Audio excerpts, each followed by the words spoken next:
வாங்கியாச்சா மாமா? எடுங்க. ஓகே. இது பார்த்தீங்கன்னா பக்கத்து கோட்ரஸில் இந்த மாதிரி கடை இருக்குது. நம்ம கோட்ரஸ் என்ட்ரன்ஸில் கடை இல்லை. இதோ வாக்கிங் வந்த இடத்துல இப்படி ஒரு கடை. இதுக்குள்ளே வந்து என்ட்ரன்ஸு அந்த ரோட்டில் இருந்து பார்த்தீங்கன்னா இது ஃபுல்லாக கோட்ரஸ் இருக்குது. ஆனால் நம்ம ஏரியா கிடையாது, வேறு ஏரியா. என்ன வாங்கியிருக்கோன்னு பார்த்தீங்க, காட்டுங்க மாமா. பாலும் பாவ் பஜ்ஜி செய்யறதுக்கு போகிறேன். இருங்க வரேன். இந்தா இதெல்லாம் இருக்குது, நிறையா இருக்குது. பர்கர் இருக்குது, அடுத்தெல்லாம் எல்லாமும் இருக்கு மாமா. ஒன்று ஒன்றா வாங்கி செஞ்சு பார்ப்போம். காட்டுங்க, என்னது மாமா அது? காட்டுங்க, என்னது காட்டுங்க, அது பேரை. ஆட்டா பாவ்.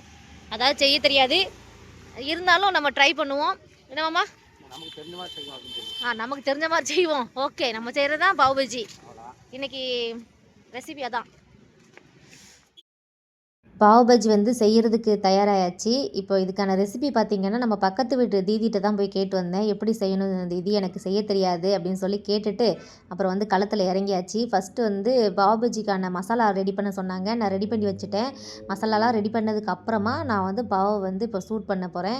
எப்படின்னு கேட்டிங்கன்னா, அவங்க சொன்னாங்க பட்டர் வச்சு இதை சூடு பண்ணணும் அப்படின்னு சொன்னாங்க. பட்டர் நம்மகிட்ட கிடையாது, அதனால் நான் வந்து நெய்யில் போட்டு ரோஸ்ட் பண்ணிக்கிறேன். இந்த மாதிரி பாவ் வந்து கல்லில் வந்து லைட்டாக சூடு பண்ணி 2 சைடுமே சூடு பண்ணி எடுத்துக்கோங்க அப்படின்னு சொல்லியிருந்தாங்க.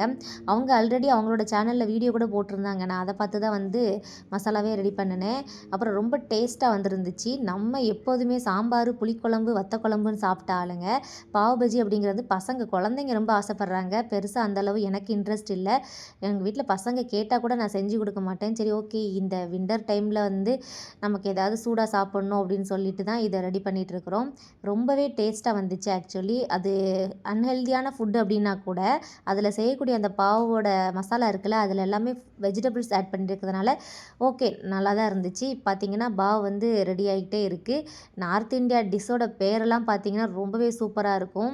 பாவ் பஜ்ஜி, டோக்லா, டிக்கி, ஆலு டிக்கி, அதுக்கப்புறம் பார்த்திங்கன்னா சமோசா, அப்புறம் வந்து சிக்கன் ரோலு, மோமோஸ், அப்புறம் வந்து பார்த்திங்கன்னா சோமீன், கடாய் பன்னீர், அப்புறம் வந்து நிறையா பன்னீர் ரெசிபிலே பார்த்திங்கன்னா மட்ரு பன்னீர், அப்புறம் மட்ரு பன்னீர் மசாலா அப்படின்னு சொல்லி நிறைய வெரைட்டி ஆஃப் நேம்ஸ் இருக்கும். அது ஒவ்வொரு பேரை கேட்கும்போதுமே அவ்வளோ டேஸ்ட்டாக இருக்குமா, என்னடா அது, அதை பார்த்தே ஆகணுமே, அதை சாப்பிட்டே ஆகணுமே அப்படிங்கிற மாதிரி ஃபீல் ஆகும். ஃபஸ்ட்டு நார்த் இந்தியா வந்த புதுசில் வந்து பார்த்து வியந்த விஷயத்தில் இந்த நார்த் இந்தியா டிஷ்ஷோட நேமும் ஒன்று அப்படின்னு சொல்லலாம்.